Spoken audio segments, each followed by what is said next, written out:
ready. Round one, fight. Welcome to our Isuzu Amigo versus Ford Bronco build series, in which we take our bone stock 2002 Isuzu Amigo and try and build it into something that's almost as cool, yet more capable off-road than a brand new 2021 Ford Bronco, but at a fraction of the price. In our last update video, we talked about hardtop and soft top options available for the Amigo before we took it to our local Line-X dealer to get our factory hardtop sprayed. While in the process of prepping our hardtop for Line-X application, we discovered a couple of missing sunroof drainage tubes. As a result, water was collecting behind these hardtop access panels and potentially rusting out some of the hardware. Grady and I made a trip to our local hardware store and found some 5/16 inch inner diameter clear vinyl tubing that would solve the problem. This was a quick fix that literally cost us less than $1.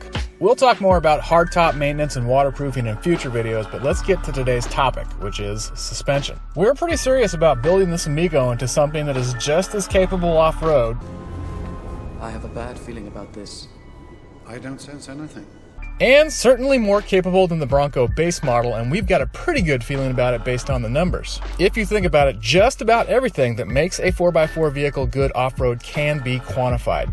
Suspension travel, gearing, tire size, weight, the list goes on and on. Ford has already made a lot of data available regarding the various Bronco models, and this is where our comparison will start. Suspension, specifically the type of suspension, and front and rear travel numbers. The Bronco chassis, pictured here, rides on a live rear axle and an independent front suspension, just like the Amigo. The Bronco utilizes a 5-link suspension in the rear with coilovers. The 98 and newer Amigos and Rodeo Sports also utilize a 5-link, however they run standalone coils and shocks. As we move to the front end, you can see in these images that the Bronco utilizes a double wishbone style front suspension with coilovers. The Amigo also has a double wishbone front, however it is sprung with torsion bars. If we take a look at the specs for the Bronco's front suspension travel, you can see that the base model generates 200 millimeters while the Badlands model generates 240 millimeters.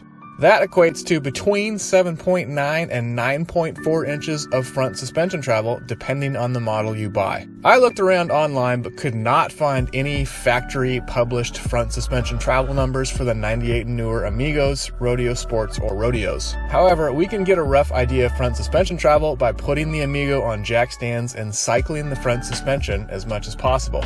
Grady and I drew repeatable measuring points on the center of the wheel hub and the top of the front fenders. We then took a measurement at ride height and again at full droop to get an idea of suspension down travel. It was at this point that although we realized the Amigo has a front droop stop under the upper control arm, that the down travel was actually limited by the factory shock. With the right suspension modifications, we believe the Amigo's front suspension is capable of 4.5 inches of down travel and up to 4 inches of up travel. If that's true, that would put us somewhere between the Bronco base model and the Badlands model with regards to front suspension travel capacity. And with the right rear suspension modifications, I believe we can surpass the 10.3 inches of rear suspension travel you'll find on the Bronco Badlands edition. If you're wondering, we gave pretty serious consideration to a solid front axle swap for the Amigo. Ford engineers and spokespeople have been quite clear that they settled on IFS for the new Ford Bronco so it would perform at speed in the desert. We want to be able to compete with the Bronco in any terrain, and based on the numbers, we think we can pull it off. Another potential downside to a front solid axle conversion in the Amigo would be the additional weight. As you probably know, having a lighter weight vehicle can be more advantageous off-road, and this is where we think we have an ace up the sleeve. I wanted to know exactly what our Amigo weighed in stock form, so we took it to a local truck scale to find out. Alright, so what was your guess as to how much the Amigo weighed?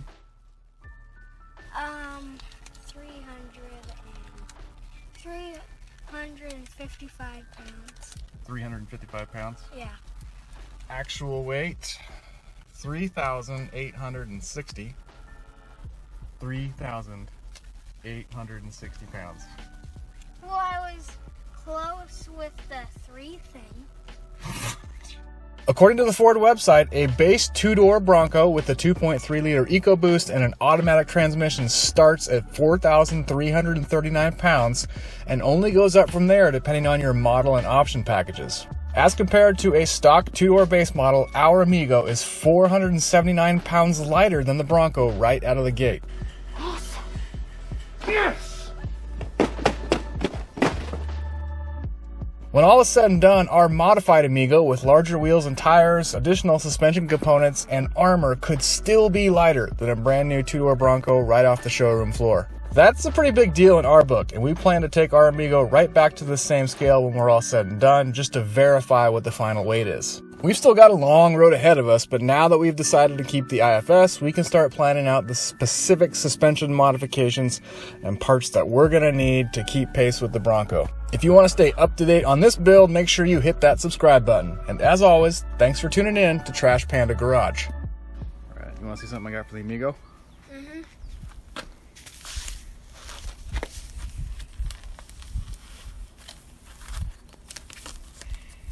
Know what that is?